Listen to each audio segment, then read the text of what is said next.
Assalamualaikum warahmatullahi wabarakatuh. Oke, makasih sudah mampir di channel saya. Masih di suasana work from home alias kerja dari rumah. Sesuai instruksi dari Presiden, kita harus kerja dari rumah. Ya sebenarnya udah terbiasa kegiatan sehari-hari saya juga bekerja dari rumah. Ya karena semua urusan toko online juga kebanyakan udah dihandle sama jasa pemenuhan pesanan. Jadi nanti kalau kalian penasaran sama jasa pemenuhan pesanan, bisa cek di playlist saya, nanti saya tampilkan di kartu atau di deskripsi.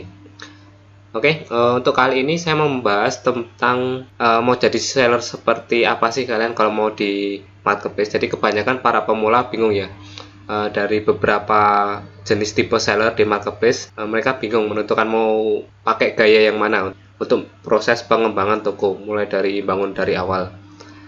Oke, untuk di sini saya akan cuman bahas 3 aja.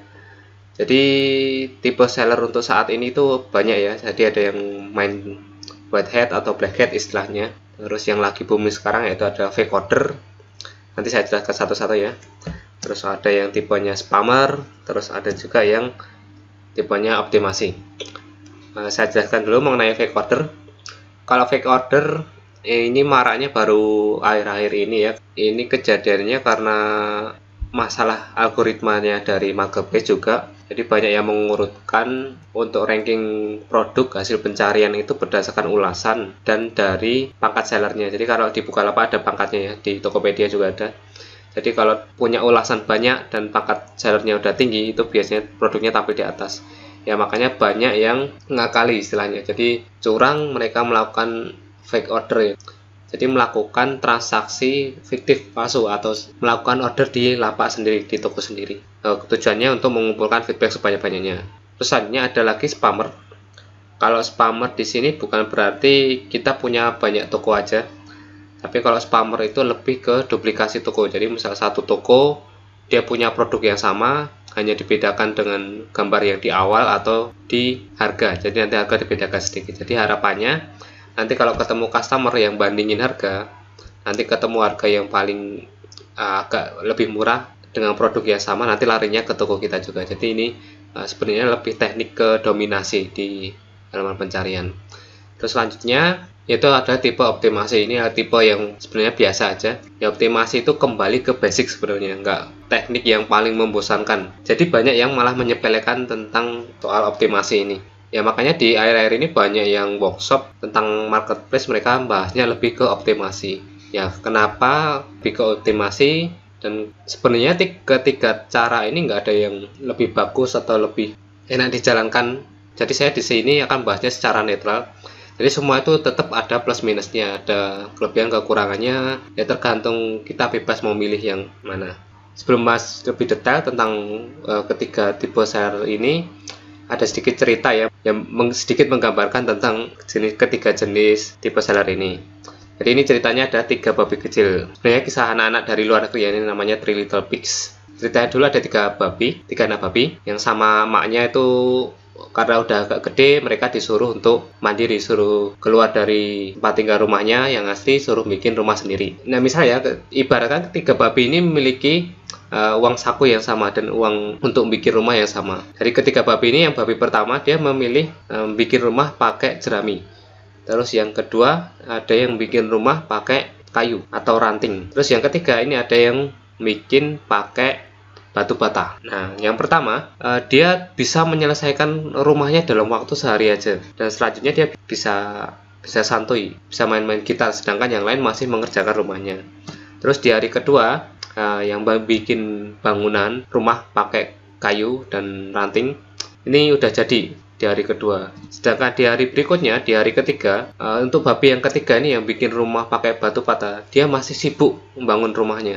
Sedangkan yang lain udah santuy, udah bisa main-main, udah bisa menempati rumahnya, udah langsung jadi. Nah di hari keempat, kelima, dan sampai seminggu dia tetap masih aja mengerjakan rumahnya karena tadi kan dia bikinnya pakai bata, jadi prosesnya agak lama. Dan setelah seminggu semua rumahnya udah jadi. Dan tahu-tahu ada serigala jahat yang datang. Nah dia ingin mangsa para babinya ini. Terus mereka kabur ke rumah masing-masing untuk berlindung. Nah, si serigala mendatangi rumah pertama yang dari jerami. Dia meniup satu kali dengan kencang, rumah babi pertama itu langsung roboh. Terus selanjutnya babi pertama masuk ke rumah kedua. Sedangkan di rumah kedua dia ditiup 2 kali langsung hancur juga rumahnya. Nah, selanjutnya kedua babi itu berlindung lagi ke rumah ketiga yang terbuat dari batu bata. Kemudian si serigala itu meniup dengan kencang sampai berulang kali tapi tetap nggak ada hasil. Jadi rumahnya nggak roboh sampai dia kelelahan. Nggak habis pikir dia punya akal. Cara masuknya dia bisa lewat cerobong asap. Nah, pinter si serigala ini masuk lewat cerobong asap. Nah, tapi si babi kecil yang nomor 3 tadi dia udah mempersiapkan semuanya. Jadi di cerobong asapnya itu udah disediain kayu sehingga langsung dinyalain apinya. Sehingga si serigala kepanasan, dia langsung kabur lagi. Oke, jadi intinya ketiga itu adalah kita sama-sama menjalani proses ya, walaupun kita pakai cara yang instan itu tetap prosesnya sama, kita bekerja di proses yang sama. Nah, kebanyakan untuk para pemula itu mereka pengen cara yang instan, pengen nggak perlu butuh waktu lama, terus nggak perlu ribet capek-capek, tahu-tahu tokonya udah bisa dapat penjualannya banyak. Nah, untuk itu mereka nggak mau jalani bentuk prosesnya membuat toko. Padahal kalau diperhatikan semua itu tetap butuh proses dan butuh usaha lah dari, ya walaupun ada yang beberapa sukses dengan cara instan tapi kita nggak tahu konsekuensinya ke belakang. Untuk itu saya jelaskan untuk mengenai masing-masingnya. Ini berdasarkan diskusi dan sharing bersama teman-teman yang menggunakan semua teknik ini. Ada yang fake order, ada yang spam, ada yang pakai optimasi. Ya memang semuanya nggak ada salahnya, sebenarnya bisa dijalankan. Terus banyak juga yang udah sukses walaupun dengan cara-cara yang seperti ini. Itu lebih jauh saya jelaskan mengenai tentang fake order. Nah, biar lebih detail ini saya jelaskan satu persatu. Jadi mengenai pertama tentang fake order. Jadi kalau kita bikin toko dengan cara melakukan fake order itu biasanya toko langsung cepet jadi reputasinya udah banyak. Seperti yang pernah saya buat videonya dulu. Dengan toko baru itu reputasinya udah langsung tinggi, penjualan produknya udah tinggi, padahal itu penjualannya palsu, semacam itu membohongi customer kita sendiri. Terus ya gara-garanya adalah karena algoritma tadi ya, algoritma marketplace yang mensorting produk berdasarkan reputasi. Terus kelemahannya ini adalah pertama dia akan rawan tokonya ditutup atau dibukukan. Jadi tahu sendiri kalau namanya fake order itu mereka bakalan sering bikin toko ya, selama tokonya masih bisa berjalan dia maka terus dikerjakan, tapi kalau udah dihapus atau disuspend itu udah tokonya udah nggak bisa diapa-apain, udah nggak bisa dilanjutkan, mau melakukan pengajuan pun tetap nggak bisa. Aturannya udah keras ya di marketplace, kalau melakukan fake order itu langsung ditutup. Kalau di marketplace Shopee udah canggih ya, kita kalau melakukan fake order di tempat yang sama itu udah nggak bisa, bikin akun sendiri juga nggak bisa, mereka lebih ketat. Tapi untuk MP lain tuh mudah banget yang untuk melakukan fake order. Ya, jadi itu resikonya untuk mengenai fake order. Terus aja mengenai spam. Nah, spam itu ciri khasnya dia punya banyak toko. Terus biasanya produknya juga nggak jauh, hampir sama, menduplikasi tokonya, cuma bedain di harga atau di gambar. Nah, untuk spammer ini juga dia biasanya pakai tool ya untuk uploadnya, jadi produknya langsung banyak dalam waktu yang singkat. Nah, masalahnya untuk spammer ini biasanya karena banyak toko, dan kalau untuk login di PC itu agak susah ya, jadi satu-satu harus ngecekin satu-satu, maka dia sangat buruk di pelayanan toko. Ya biasanya masalah cat ya, catnya itu biasanya masalah cat, jadi catnya biasanya responnya lama ya karena harus ngecek satu-satu. Dan kadang orderannya juga kelewatan karena saking banyaknya toko. Nah, spammer ini juga modal gede loh. Dia bisa modal beli tool sama harus beli kartu perdana buat daftar untuk membuat akun. Nah, makanya untuk marketplace ini kurang mendukung. Jadi kadang mereka kalau sering ngupload itu beberapa produknya hilang, dihapus sama admin. Itu yang paling ringan.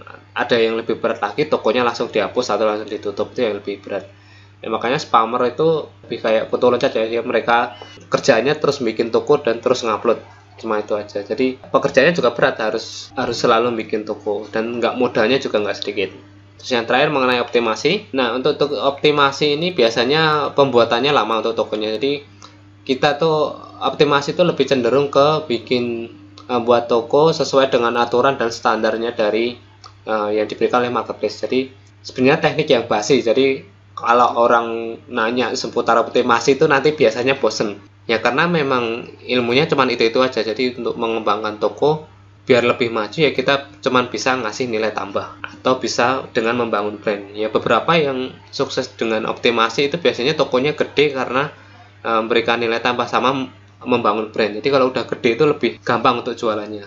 Makin tinggi reputasinya, makin gampang untuk memperoleh penjualan. Dan kelebihannya untuk optimasi itu yang penting adalah bisnis itu harus bisa jangka panjang. Jadi untuk soal optimasi ini bisa long lasting bisnisnya dan bisa dibesarkan atau di scale up. Kalau saya juga fokusnya lebih ke optimasi karena toko itu sebagai investasi. Jadi nantinya harapannya dengan toko makin gede itu trust atau kepercayaan customer itu lebih gede juga. Jadi penjualannya lebih gampang. Tapi ya terbukti sih emang untuk toko-toko yang udah besar yang dibangun secara optimasi itu penjualnya akan stabil ya karena udah punya database customer, terus brandnya udah kebentuk ya. Makanya banyak yang pengen punya toko seperti ini tapi nggak mau menjalani prosesnya. Dan sebenarnya prosesnya mudah, sudah ada panduannya di marketplace, tinggal ngikuti aja, tinggal manfaatin fasilitas yang ada di marketplace.